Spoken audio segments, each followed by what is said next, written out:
When my sister told me she was taking everything our parents left behind, I collapsed right there in the lawyer's office. Days later, I was pawning my wedding ring to pay for a lawyer who might help me fight back. That's when I realized family isn't always your shelter in the storm. Sometimes, they're the ones who built the lightning rod on your roof. If you're watching this, hit subscribe and tell me in the comments where you're from. Because trust me, this story is about to twist harder than a tornado in a trailer park. I always thought Vanessa and I had the kind of sisterhood people envied. Growing up, we shared everything: clothes, secrets, dreams. She was 2 years older, always the confident one, while I followed in her shadow, content to be the quieter sister. Our parents raised us to believe that family was sacred. Blood is thicker than water, Dad would say. If only he could see us now. The day they died was the worst of my life. A car accident, sudden, senseless. 1 minute they were heading to their favorite restaurant for their anniversary dinner. The next they were gone. Vanessa and I clung to each other at the funeral, both of us drowning in grief. Or, at least, that's what I thought was happening. "Emma, you look terrible," Vanessa said when she picked me up the morning after the funeral. "Try to pull yourself together. The lawyer's waiting." I'd barely slept, my eyes swollen from crying. But I nodded, grateful that she was handling the arrangements. She'd always been the practical one, after all. The family lawyer, Mr. Peterson, a balding man with sympathetic eyes, welcomed us into his office. I expected a simple reading of the will. Our parents weren't wealthy, but they owned their house outright and had some savings. I assumed we'd split everything equally. "I have the will right here," Mr. Peterson said, adjusting his glasses. That's when Vanessa pulled out a document from her designer handbag. "Actually, there's a more recent will," she said smoothly. "Dad had this drawn up last year." Mr. Peterson frowned, taking the papers. I watched in confusion as his eyes scanned the document. "This appears to be in order," he said slowly. "Though I wasn't aware your father had made changes." "What changes?"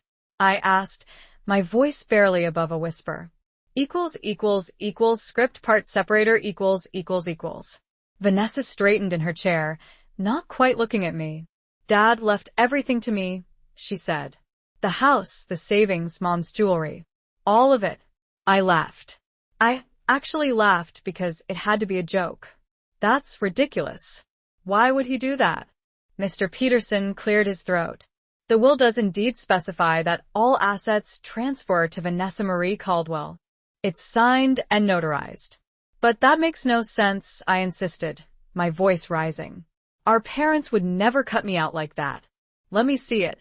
I grabbed the document from Mr. Peterson's hands. There it was in black and white. "I leave my entire estate to my daughter, Vanessa Marie Caldwell." My father's signature looked right, but something felt wrong about the whole thing. "There must be a mistake," I said, my hands shaking. "Dad wouldn't do this." Vanessa sighed dramatically. "Emma, don't make this harder than it needs to be." "Dad and I talked about this." "He knew you weren't responsible enough." "Responsible? I'm 32 years old.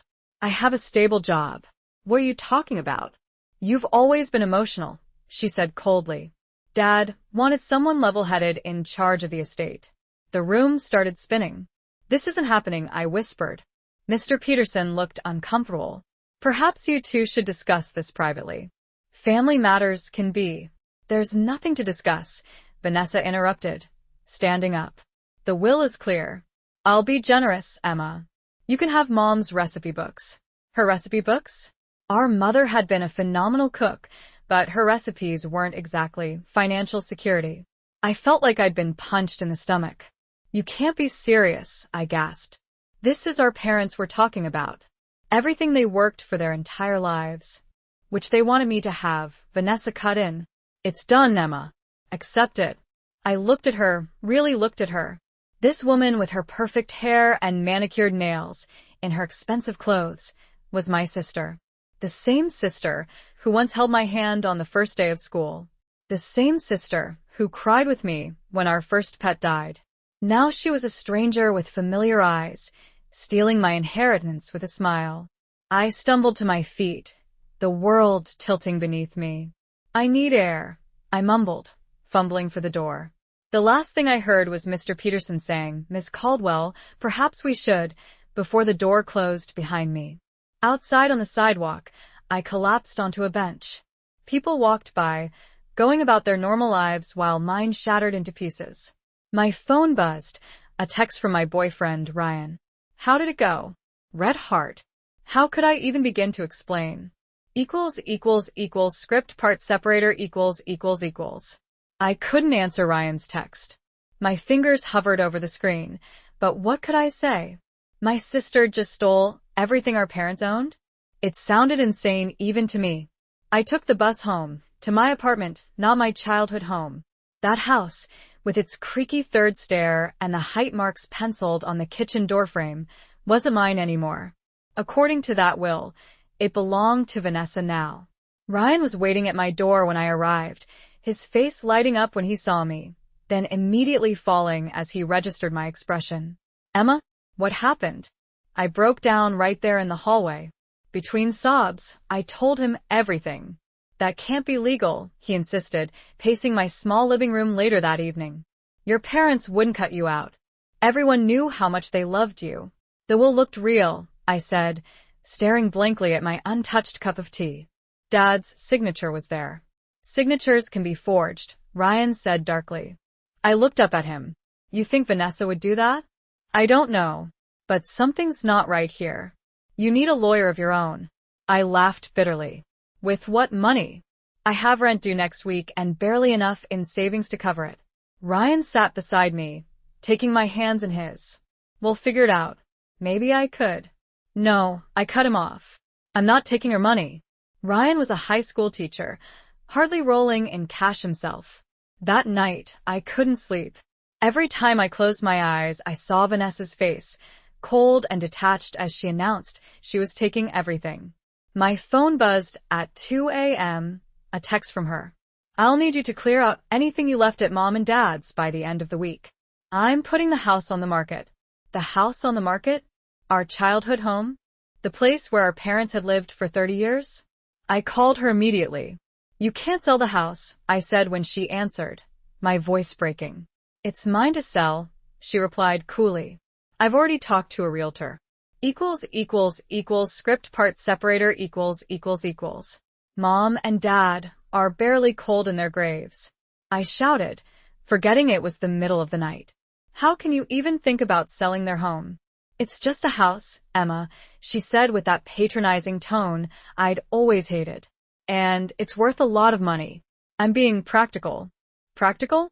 You're being heartless. That house is full of memories, our memories." "Memories don't pay bills," she replied. "Look, I've got plans for my future, and they don't include hanging onto a dated 3-bedroom in the suburbs." "Your future? What about mine? What about what Mom and Dad would have wanted? They wanted me to have the estate, remember?" Her voice dripped with venom. "That's what the will says." I hung up. I couldn't listen to another word. The next morning, I called in sick to work. I couldn't face anyone, couldn't pretend everything was normal when my world was collapsing. Instead, I drove to my parents' house, no, Vanessa's house now. Using my key, I let myself in. The silence hit me like a physical force. Just 2 weeks ago, this place had been alive with my mother's laughter, my father's off-key singing as he puttered around the garage. I wandered through the rooms, touching things gently. Mom's reading glasses still on her nightstand, Dad's favorite coffee mug in the dish rack. This wasn't just property to be liquidated. This was a lifetime. In Dad's office, I sat at his desk, remembering how he'd taught me to balance a checkbook there, how he'd helped me with my algebra homework. Something about this room felt wrong. I couldn't place it at first, then realized Dad's old filing cabinet was gone. Script part separator equals. The filing cabinet where Dad kept all his important papers, insurance, tax returns, and yes, his will, was missing. I searched the room frantically. Where would Vanessa have moved it? I heard a key in the front door and froze. Vanessa's voice drifted down the hall, talking to someone. "The realtor thinks we can list it for at least $50,000 over market value," she was saying. "The neighborhood has become very desirable." I ducked behind the door as footsteps approached. "Are you sure your sister won't cause problems?" A man's voice asked. I recognized it immediately, Marcus, Vanessa's fiancé. I'd never liked him much, with his slick banker's suits and condescending smile. Emma? Vanessa laughed. She's too much of a mess right now to do anything. Besides, the will is airtight. And the original documents? Marcus asked. All taken care of, Vanessa assured him. No one will ever find them. My blood ran cold. Original documents? What was she talking about? They moved toward the kitchen, and I slipped out through the sliding glass door in the den. My mind was racing. This wasn't just Vanessa being selfish. This sounded like actual fraud. Back in my apartment, I called the only lawyer I knew, Sarah Kim, a college friend who now worked for a small firm downtown. I can't afford much, I admitted when she agreed to meet me for coffee. But I think my sister forged our father's will. Sarah's eyes widened as I recounted everything, including the conversation I'd overheard. That's serious, Emma. If what we suspect is true, it's criminal fraud. But how do I prove it? It's her word against mine, and she has the signed will. Sarah tapped her pen against her coffee cup. We need to find the original will. And we need to move fast before she sells that house. I don't even know where to start looking. Did your dad have a safe deposit box? Or maybe he used a different lawyer before Mr. Peterson. I racked my brain. He mentioned something once about documents at the bank, but I don't know which one. Start there, Sarah advised. And Emma? This is going to get ugly. Family lawsuits always do. Are you prepared for that? Was I? Could I really take my own sister to court? The sister who taught me to ride a bike, who defended me against bullies in elementary school. Then I remembered her cold voice. Memories don't pay bills. She wasn't the sister I remembered anymore. Yes, I said firmly. I'm ready. Script part separator equals. I didn't have the money for Sarah's retainer, which was why I found myself at Golden Pond the next morning, sliding my wedding ring across the counter. Ryan and I had divorced 3 years ago, but I'd kept the ring as a reminder, not of him, but of my own resilience. The pawnbroker offered me $1,500. It was worth at least 3 times that, but I was desperate. I signed the paper and took the cash. Sarah filed an emergency petition to prevent Vanessa from selling the house. 2 days later, we faced off in a preliminary hearing. I barely recognized my sister in the courtroom. She wore a black suit that screamed money, her hair pulled back severely. Marcus sat behind her, glaring at me. Your Honor, Vanessa's attorney argued, my client has a valid will designating her as the sole beneficiary. Ms. Emma Caldwell is simply suffering from grief and unable to accept her father's wishes. Sarah stood. Your Honor, we have reason to believe the will is fraudulent. We're requesting time to locate the original documents. The judge, a stern woman with reading glasses perched on her nose, studied us both. I'll grant a temporary injunction against selling the property, she decided. You have 30 days to provide evidence of fraud, Miss Caldwell, or the will stands. Outside the courtroom, Vanessa cornered me. You're embarrassing yourself, she hissed. You think Dad would want this? Us fighting in court?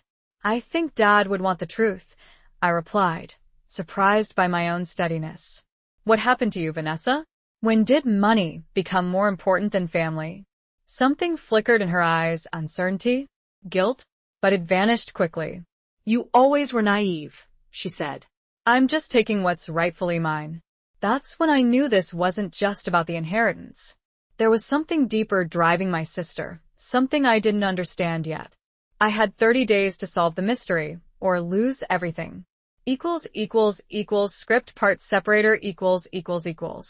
The next day, Ryan and I stood in line at First National Bank, where Dad had done his banking for decades. You really think they'll just tell you if he had a safe deposit box? Ryan whispered. I'm his daughter, I said, more confidently than I felt. They have to tell me something. When we reached the teller, a young woman with a sympathetic smile, I explained the situation. I'm so sorry for your loss, she said.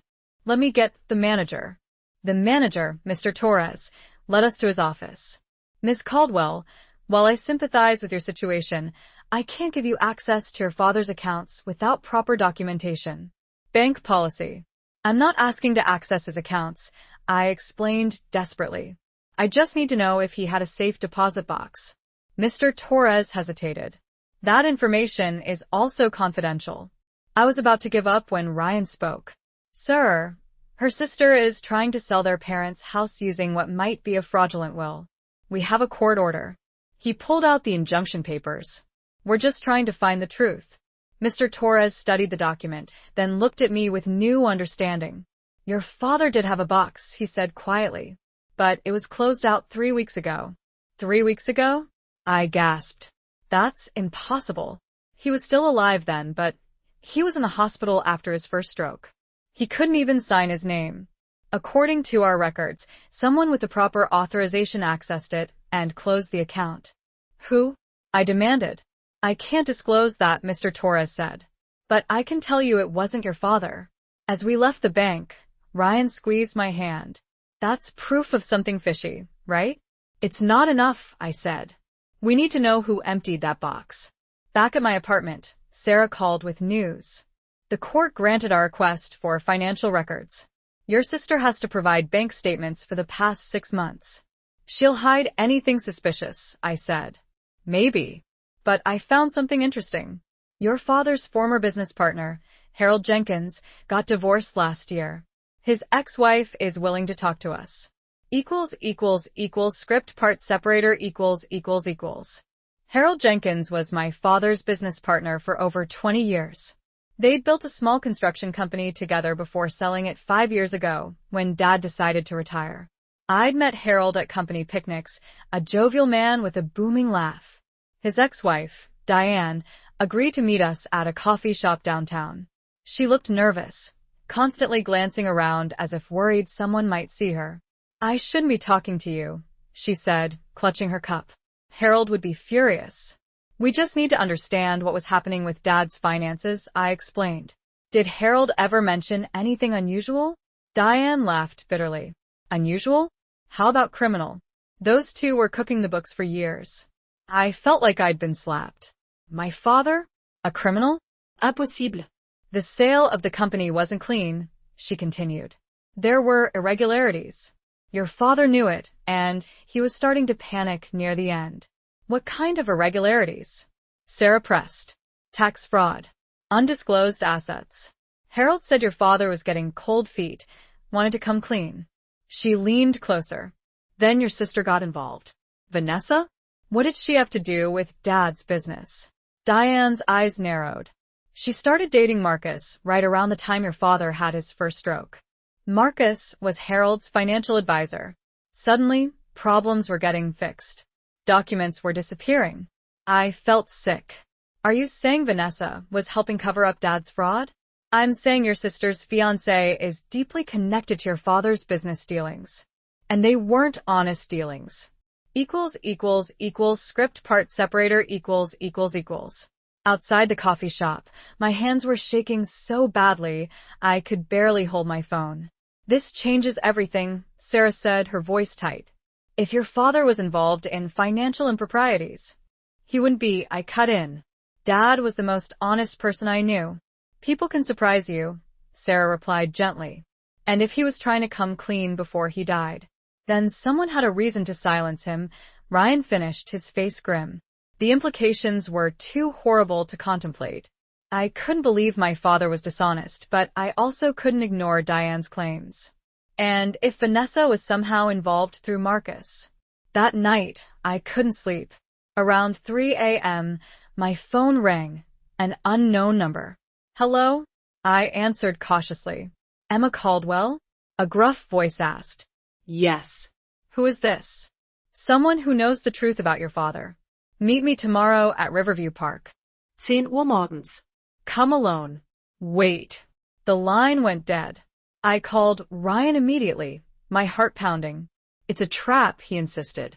You can't go alone. But what if they have information about Dad? About the will? Then they can tell both of us. I'm coming with you. The next morning dawned gray and drizzly. Ryan and I arrived at the park early, scanning the nearly empty pathways for anyone suspicious. At exactly 10 a.m., a man in a raincoat approached. With a jolt, I recognized my father's former accountant, Bill Mercer. "I didn't think you'd come," he said nervously. "What do you know about my father?" I demanded. Bill glanced around. "Your father came to me 6 months ago. He was worried about discrepancies in the company books, things that didn't add up from the sale." "Was he doing something illegal?" I whispered. "No, he was the victim. Someone was siphoning funds, creating false documentation. Your father was gathering evidence." "Evidence of what?" "Embezzlement. On a massive scale." Bill pulled an envelope from his coat. "He gave me this for safekeeping. Said if anything happened to him, I should find you. Script part separator =====. My hands trembled as I took the envelope. Inside was a USB drive and a handwritten letter. I recognized my father's familiar scrawl immediately. "Emma," it began. "If you're reading this, something has happened to me. There are things you need to know." I couldn't read any more through my tears. I clutched the letter to my chest, feeling both validated and terrified. Bill shifted uncomfortably.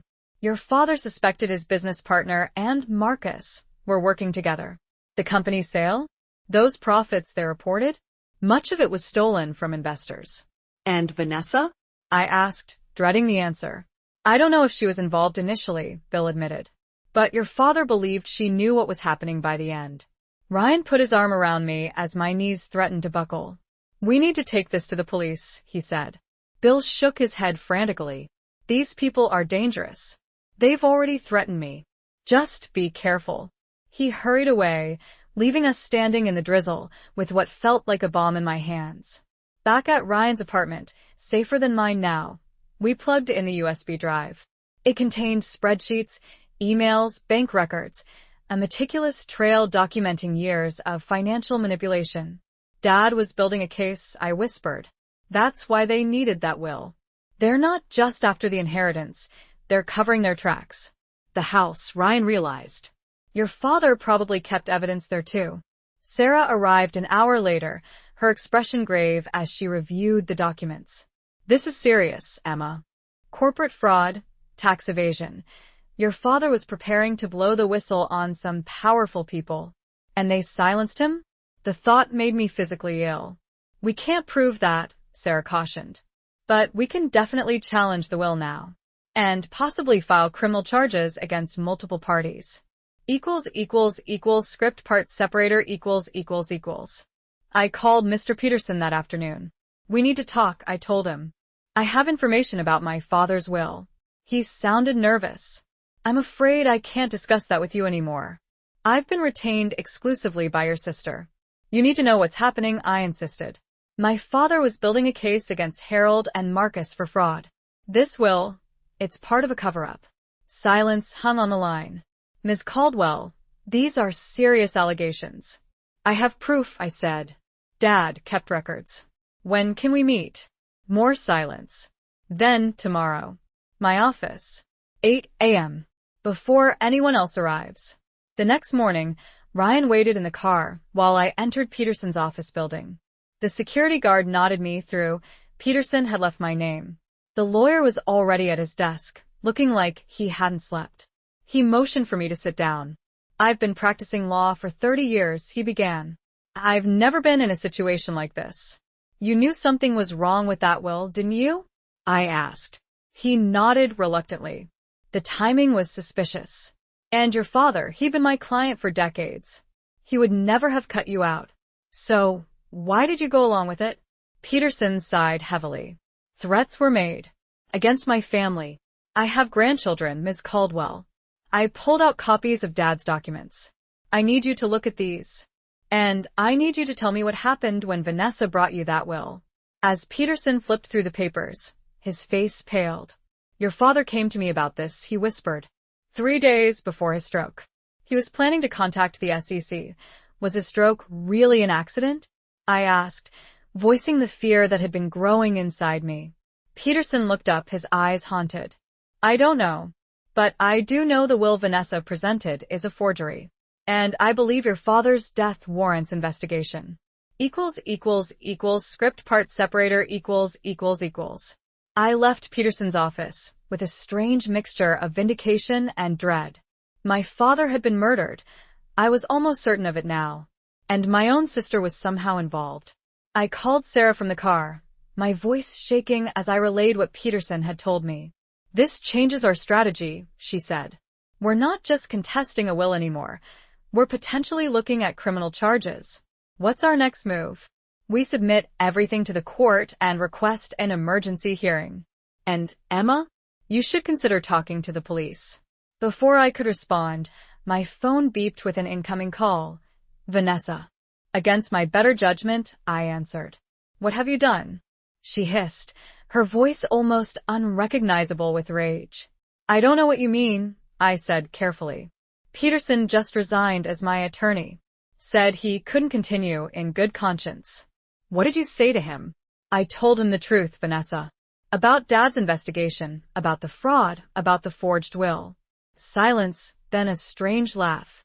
"You have no idea what you're getting into, little sister. Why don't you tell me?" I challenged. "Was it worth it, Vanessa? Was Dad's life worth whatever Marcus promised you? You think I—" Her voice broke. "You actually think I would hurt Dad?" For the first time, I heard something genuine in her voice, shock and maybe grief. "Then explain the will," I pressed. "Explain why Dad's safe deposit box was emptied while he was in the hospital. Script part separator ===. Emma, she paused. "Marcus told me Dad changed his will because he was protecting us." "Protecting us from what?" "From Harold. From the fallout." She lowered her voice. "Look, I didn't know everything at first. Marcus said there were some accounting irregularities with Dad's company sale. That Dad was worried the authorities would freeze all his assets during an investigation." "And you believed that?" "Dad confirmed it." She sounded desperate now. "He told me he was putting everything in my name temporarily to shield it. For both of us, Emma." I gripped the phone tighter. "So you admit the will is fake?" "It's complicated. Marcus had it drawn up. Dad signed it while he was in the hospital. At least, that's what I was told." A chill ran through me. "You didn't witness the signature?" "Marcus brought it to me already signed. Said Dad didn't want me to see him so weak." The pieces were falling into place. "Vanessa, I think Marcus has been playing you." "What do you mean?" "Dad wasn't hiding assets from authorities. He was gathering evidence against Marcus and Harold. The stroke happened right after he told his lawyer he was going to the SEC. A sharp intake of breath. "No. "That's not possible." "Check your text messages," I said. "I'm sending you copies of Dad's records right now." The phone went silent as I forwarded the documents. I could hear her breathing, imagined her scrolling through the damning evidence. "Oh my God," she finally whispered. "Marcus said he told me Dad was paranoid at the end, making wild accusations." "He lied, Vanessa." "And I struggled to say the words, I think he might have had something to do with Dad's stroke. And possibly their accident." A choked sob came through the phone. "Emma, if what you're saying is true, I've been sleeping with the man who killed our parents. We need to go to the police," I said, my voice steadier than I felt. "Right now, together." I didn't know if I could trust Vanessa, but the horror in her voice seemed genuine. Either she was an incredible actress, or she truly hadn't understood what Marcus was involved in. I need to think," she stammered. "If Marcus realizes, I know." We met at the police station 30 minutes later. Vanessa looked shattered, her perfect facade crumbling. For the first time in weeks, I saw my sister again. Not the cold woman who'd tried to steal my inheritance, but the girl who'd shared my childhood. Detective Rivera listened impassively as we laid out everything: the forged will, Dad's evidence of fraud, the suspicious timing of his stroke, and our parents' accident. "These are serious allegations," he said when we finished. "We'll need to examine all this evidence." "What happens now?" I asked. "We'll investigate. In the meantime," he looked at Vanessa, "I'd advise you not to tell Mr. Reeves you've spoken with us." 3 weeks later, we stood in the courtroom for the final hearing. Marcus sat at the defendant's table, his attorney whispering urgently in his ear. Harold Jenkins was notably absent. He'd fled the country when the investigation began. As the judge entered, I squeezed Vanessa's hand. Despite everything, we were sisters again. The truth had nearly destroyed us, but it had also brought us back together. The judge declared the will invalid, ordered the estate to be divided equally between us, and announced that criminal charges against Marcus were being pursued separately.